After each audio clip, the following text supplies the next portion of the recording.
جی دوستو، آپ کو بلیکار کہتے ہیں اپنے چینل سندھی لائیو میں۔ ویڈیو شروع کرنے سے پہلے دوستوں سے گزارش ہے ہمارے چینل کو لائک کریں، سبسکرائب کریں اور مزید دوستوں تک شیئر کریں۔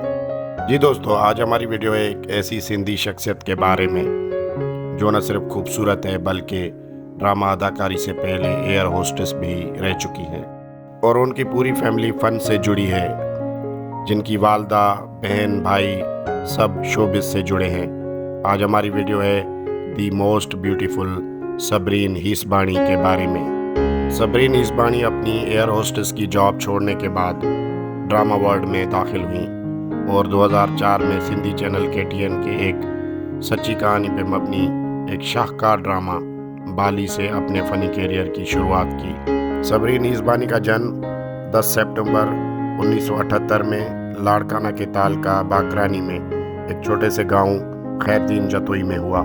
صبرین کی والدہ ماریا بلوچ صاحبہ خود ایک بڑی لیول کی سندھی لوک فنکارہ ہیں اور انڈسٹری میں کاجل بلوچ کے نام سے بھی جانی جاتی ہیں۔ اس کے علاوہ صبرین پاکستان کی موسٹ فیورٹ صنم بلوچ کی بڑی بہن بھی ہیں۔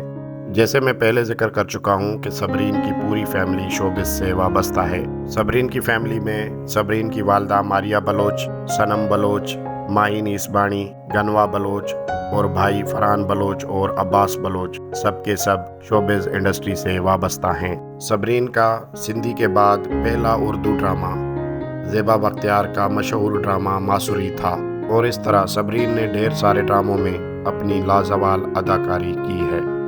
صبرین کے مشہور ڈراموں کے نام ہیں بالی، ماسوری، سنجا، میری ادھوری محبت، 7 پردوں میں، کافر، کتنی گرانیں باقی ہیں۔ اپنے کام کے لیے صبرین بہت سارے ایوارڈز کے لیے نامینیٹ ہو چکی ہیں اور 2013 میں ڈرامہ اون زارا کے لیے Pakistan media awards for best supporting actress جیتا۔